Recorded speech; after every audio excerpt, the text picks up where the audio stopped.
Welcome to CBSE English Teacher.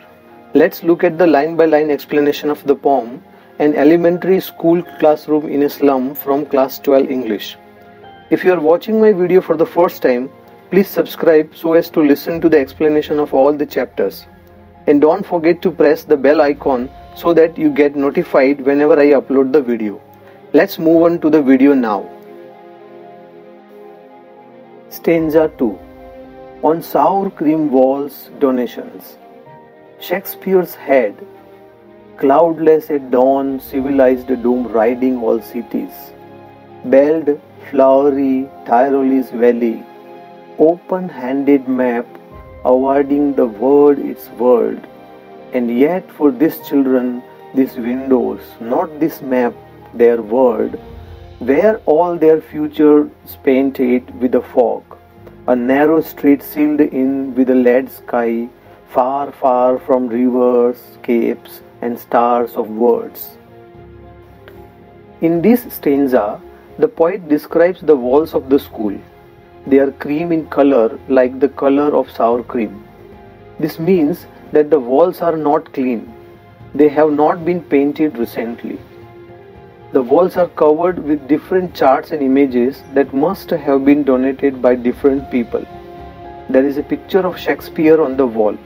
His head, which is bald, looks like the rising sun at the horizon. At the time of daybreak, the sun is rising at the horizon and is semicircle like a dome shape. It seems to be behind all the cities. There is a picture of the famous Tyrolese valley, which has beautiful flowers. There is the image of a map which helps all in its own way. But for these children, the map of the world is irrelevant because the slum where they live is different from what is shown in the map. Their world is only what they see out of the window of the classroom, that is the slum. Their future is full of darkness. Their future is compared to a narrow street, which means that there is no wide scope available for their future growth. These children are far away from the radiant light of knowledge and education.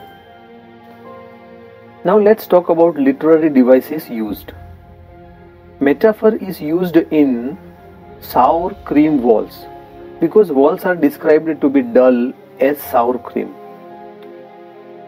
Again, metaphor is used in narrow street sealed with a lead sky because the future of the kids is described as limited.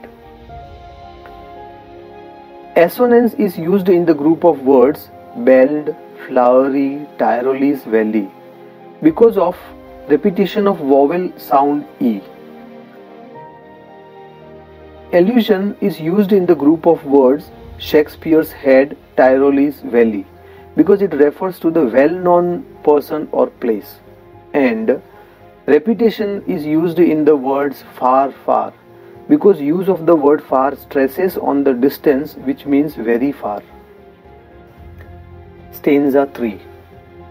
Surely Shakespeare is wicked, the map a bad example, with ships and sun and love tempting them to steal, for lives that slyly turn in their cramped holes from fog to endless night. On their slag heap, these children wear skins peeped through by bones and spectacles of steel with mended glass, like bottle beads on stones. All of their time and space are foggy slum. So blot their maps with slums as big as dome.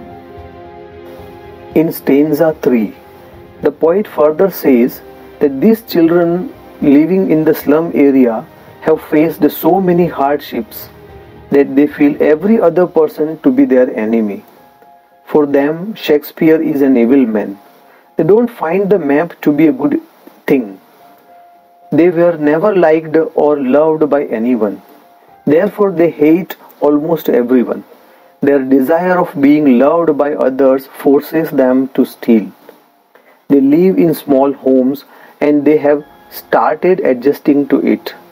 Their life is going towards an endless night. This means that their future is full of darkness. These kids are so thin that one can easily see their bones through the thin layer of skin. Their skin is like the thin layer of cloth, and the bones beneath are visible through the skin. These kids suffer from malnutrition. They wear spectacles which are made of steel. They are cheap and very uncomfortable. Even the lenses in the spectacles are repaired. The spectacles look like stones which have been repaired with pieces of glass sticking out of them. Here the poet tries to explain that these kids have to face so many hardships in their lives. As these slums are getting bigger, they will destroy the future of these children, and it is very difficult for such kids to escape from them. Now let's talk about literary devices used.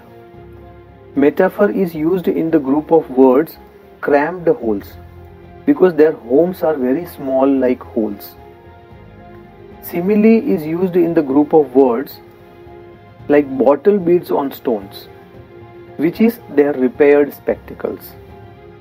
And alliteration is used in the words from fog due to the use of F sound. Stanza 4.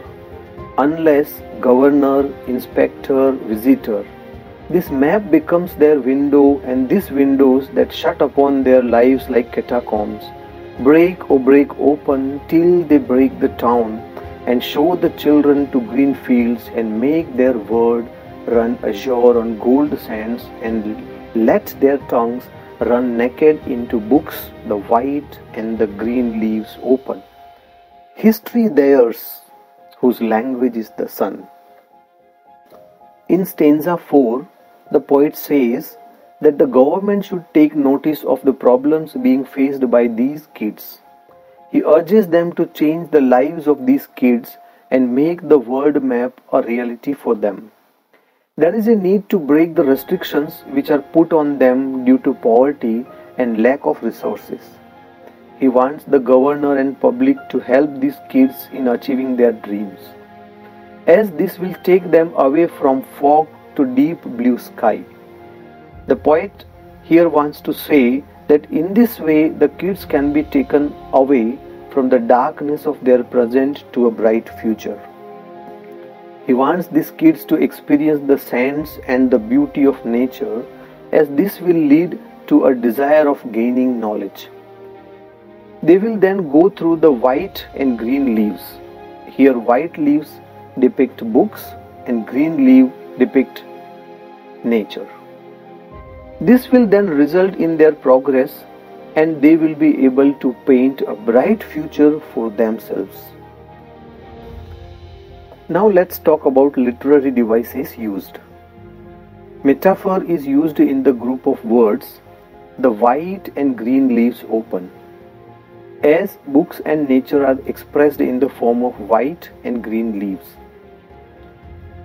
Anaphora is used in the group of words run azure and run naked, because of the use of repeated words in two consecutive lines.